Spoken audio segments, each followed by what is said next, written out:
Hello, everyone. Welcome back to the Blitzburgh Coverage Podcast. I am your host, the boy, the man, the myth, the legend, K motherfucking Mac, back up in the stang. Rise and shine. Happy rise and shine to y'all. It is Tuesday morning, April 3rd. It has been quite some time since we've done recording, so I was like, you know what, man? It's been a few weeks. A couple of things that went down, and you know what April brings? The NFL draft. Where teams falter, teams fail, teams succeed in drafting their future stars or future studs. Or future duds. Or future bust. So, real quick though, let's just recap the fact that a few things went down since we last spoken. We made some additions on the defensive side and offensive side of the ball. Though I want to say it was all mainly offense. So we signed our quarterback 3/4. Just a training camp body and Kyle Allen, quarterback for the Buffalo Bills. We also signed Quez Watkins, wide receiver for the Philadelphia Eagles, who was a wide receiver 3/4. So, yeah. We have not signed any linemen, no tight ends. So, and then on the defensive side of the ball, we signed Dean Lowry, a defensive lineman for the Minnesota Vikings. Again, just kind of a rotational piece, just a guy to kind of help fill some of those snaps left by Amon Watts, who went to the Patriots. Just a guy who, just a depth piece, to be honest with you, just a depth piece. So, it wasn't too long, shortly after the NFLPA declared that there are some new rules this year. The hip drop tackle is now going to be fined/flagged, I want to say. They're taking that out. They don't want defenders hip drop tackling players, which I'm on both sides of it. You know, I understand the safety aspect of, like, hey, man, this shit wrecks careers, but so do a lot of other hits. And defenders are already playing in a tough spot, a tough bind, and now you're asking them to do more. So, but the hip drop tackle also has been ending some careers as of late. You look at Mark Andrews, maybe not ending careers, but just massive injuries. Mark Andrews comes to mind. Tony Pollard in that Niners game. Sure, there's a couple other guys you could bring up, but they banned that. And they also had changed up special teams. If you're familiar with the XFL game, so basically here's how I'm going to put it for y'all. So on kickoffs, right, you know, as soon as the kicker kicks the ball off, it's 11-on-11. It's car crashes everywhere. You got 11 guys coming one way. You got 11 guys trying to block for 10 guys trying to block for one guy. So it's it's a battlefield. So now what they did is, as soon as the kicker kicks off the ball, the kicking team cannot move. Nobody except for the returner can move until the returner touches the ball. When the returner receives the catch, then the opposing team can come down. So basically, it's like, it's almost, they're trying to basically make special teams relevant again. They got this idea from the XFL, and so this creates more jobs for players, former players, you know, special team aces. And Pittsburgh was like, okay, well, we got something right up our fucking sleeve. This guy's pretty familiar with Arthur Smith. Arthur Smith is familiar with him. We're going to sign Cordell Patterson. And I was like, I like this move. I think this is honestly a sneaky, low-key good move because we haven't had anyone really on special teams that could do anything since probably Antonio Brown back about 2015. We've had numerous guys back there. I mean, only guy that was decent probably was Ray McLeod. But we haven't really had any good returners in a long time. So, if you're not familiar with Cordell Patterson, he is a former first-round pick of the Minnesota Vikings back in 2013. Didn't really work out too well as a receiver. Went to the Bears, went to Minnesota, Atlanta, and he is the all-time kickoff return touchdown leader. He has that record over Devin Hester. So I think Pittsburgh was like, hey, man, with these new rules, I think he can make a move, make an impact. And he also was a pretty solid he's like the ultimate Swiss Army knife player. Like, he can play receiver, he can play running back. I think he's going to bring a good running back 3 type of role. I think he'll get probably a couple touches a game, maybe even the red zone perhaps, because he's a really good red zone threat, as he's hard to bring down. I mean, he's got a lot of angry runs if you watch Good Morning Football, if you're familiar with that show. So now we have like 3 of the top guys as far as they're hard to bring down. They're good run after contact. Cordell Patterson didn't really have a role last year with Atlanta except for special teams, I want to say. Because obviously they took Bijan Robinson and they had Tyler Algier. So Cordell Patterson had a pretty good role 2 years ago. He had like close to double-digit touchdowns. So I think he's got a good role. I think he'll bring – this is nothing but just an upside move. Whatever he can bring at special teams, bringing us to the 30, the 35, the 40, maybe even a couple touchdowns. And just another good move by Omar Khan, man, as he's done a really good job filling out this roster.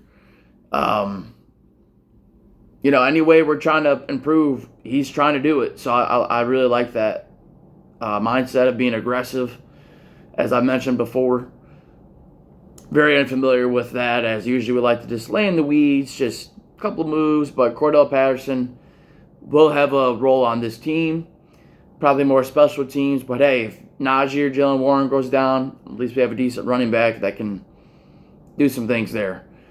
But as far as this roster is concerned, let's talk about the draft and kind of where we're lacking some things. And I think that's really on the offensive side of the ball. I look at, we still don't have a center. And for whatever reason, Mike Tomlin and Pittsburgh is okay with Dan Moore Jr. at left tackle and Broderick Jones at right tackle. And I just don't understand that. We're good at guard with Isaac Seumalo, James Daniels, Nick Herbig. But we still don't have a center. Wide receiver-wise, I think we need to go get someone in the draft. Honestly, I think that's really what the draft's going to be used for, is offensive line, receiver, and potentially cornerback. We'll see. But I definitely fully expect 2 of those top 3 picks to be offensive players. I mean, we have George Pickens. I guess wide receiver 2 would be Calvin Austin / Quez Watkins / Van Jefferson.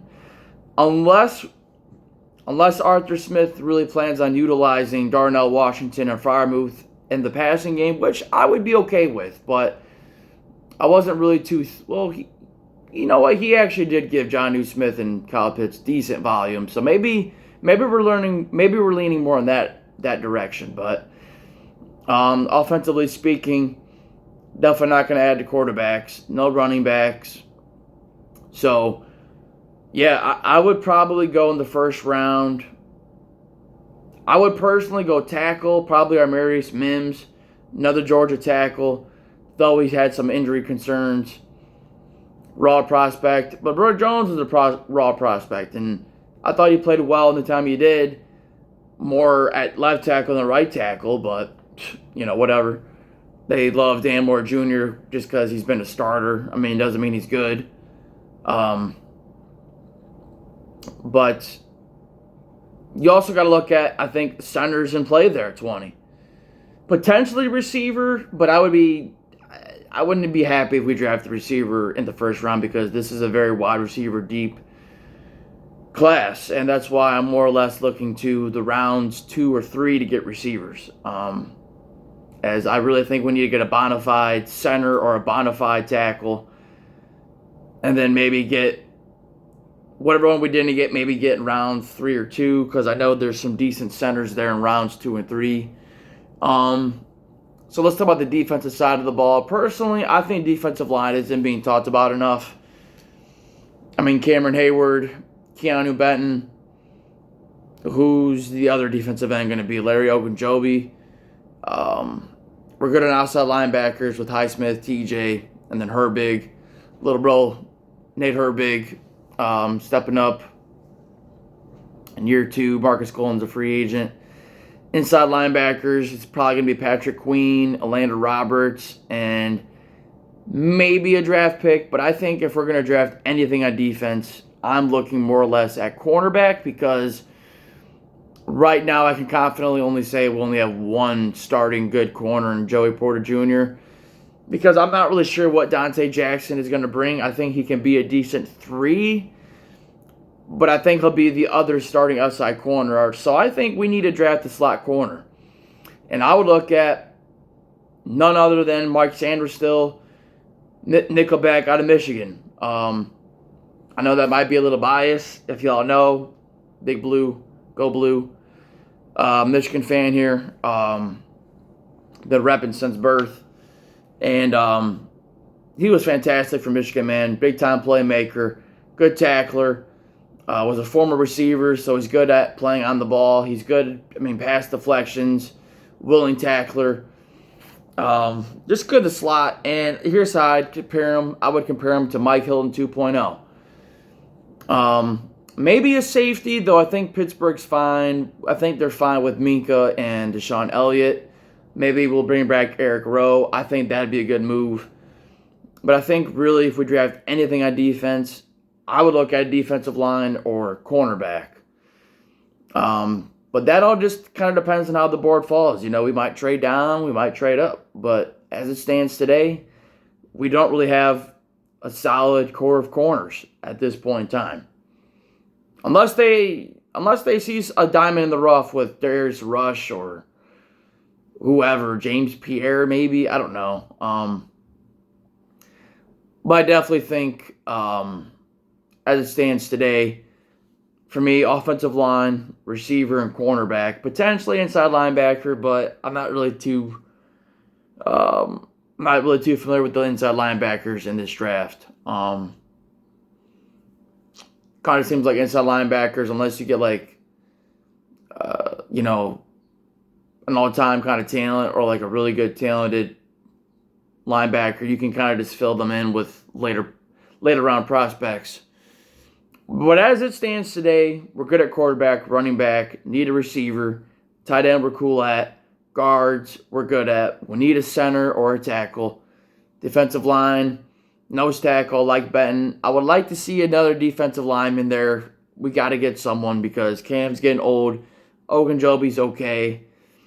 Then outside linebackers, we got number 90. And also, shout out to the jersey I'm wearing, number 7. Bumblebee, if you're not familiar. If you know, you know. Every episode, I kind of like to change up the gear we're repping. But I also think safety's in play a little bit, just because you never know with injuries. But I think to me, it's more or less offensive tackle, center, and wide receiver. Tell me what y'all think. We're not going to do too long of an episode because there's not really a whole lot going on. Just a couple rule changes. Pittsburgh made a few additions. I don't know if we'll make any more moves before the draft. We have the money to do it. We were trying to trade for Brandon Ayuk. That's not going to happen. We're potentially trying to add Tyler Boyd. I'd be okay with that. Depends on how much money he wants. But I think he could still be a solid wide receiver 3 at this point in his career, as he's been a pretty solid receiver for the Bengals. And he's a former Pittsburgh Panther product. So, there's familiarity there. Though he's talked a lot of shit about us after post games for whatever reason. Like he knows us, like he knows the locker room, whatever. But nonetheless, hope you guys enjoyed Blitzburgh Coverage Podcast, episode number 37. Don't forget to give your boy some love, share the podcast, review it, go do your thing, Spotify, wherever, YouTube, Instagram, TikTok, Facebook, X/Twitter, whatever you want to call it. Give your boy a follow.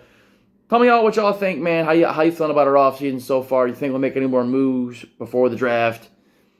I think it'll be more free agency rather than trade.